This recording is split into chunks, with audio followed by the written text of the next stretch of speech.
Boston contre Cleveland, est-ce qu'on se demande vraiment à quoi s'attendre? Bonjour, bienvenue sur le Seigneur des Arceaux. On va commencer par revenir sur le parcours de ces deux équipes. L'une qui a gagné assez facilement contre un Miami diminué, c'est Boston. 4-1 en faveur de la franchise du Massachusetts. Et de l'autre, les quatrièmes qui ont bataillé au dernier match pour l'emporter en Game 7 face à un courageux Magic qui a été limité à l'extérieur, mais qui a réussi à gagner tous ses matchs à domicile. Donc déjà, ça peut nous donner une première clé de la série, c'est comment Cleveland va voyager, en sachant qu'ils n'ont pas de Jarrett Allen, donc ce qui aurait pu être une grosse perturbation du jeu des Celtics, qui eux de leur côté ne vont pas pouvoir compter, et c'est presque pas étonnant, sur Kristaps Porzingis. Eh bien, ça permet de se dire que déjà à domicile, normalement, les deux premiers matchs doivent arriver à être remportés par Boston.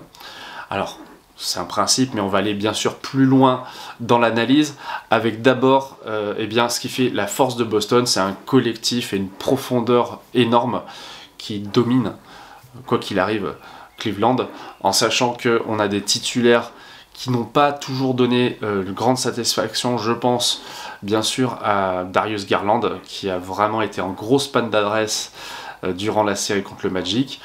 On a aussi un Max Strus qui a été l'an dernier en finale NBA avec le Heat et qui est plutôt une bonne recrue parce que sur le poste 3, Cleveland est un peu à la peine, mais il a tendance à être un peu effacé alors que sur le banc, Caris LeVert est dans une meilleure dynamique sur ce poste 3.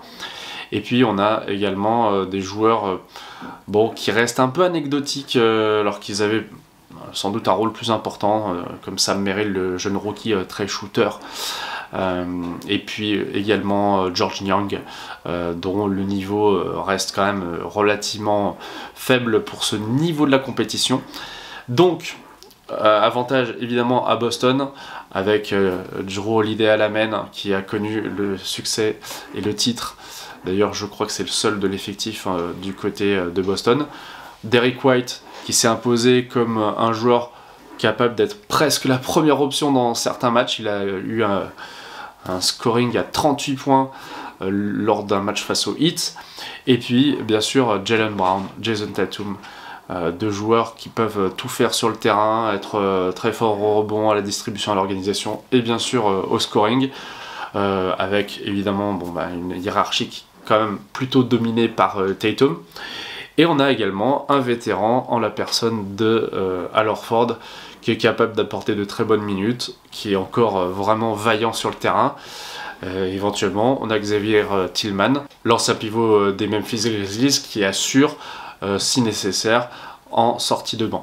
Et je n'ai pas fini, sur le banc on a aussi Sam Hauser qui est capable d'artiller à 3 points, et Peyton Pritchard qui a pris vraiment une nouvelle dimension cette saison, moi qui est un joueur que je trouve remarquable, qui a vraiment plus d'expérience et qui est capable maintenant de sentir qu'il a la confiance de son équipe en attaque comme en défense.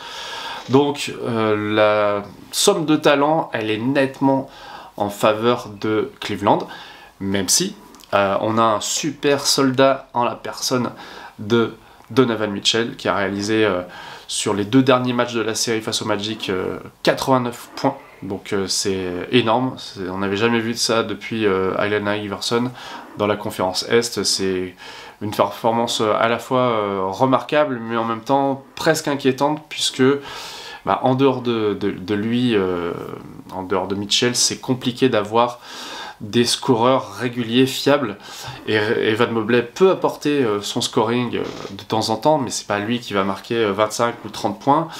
Darius Garland, comme je l'ai dit, est un petit peu à la peine.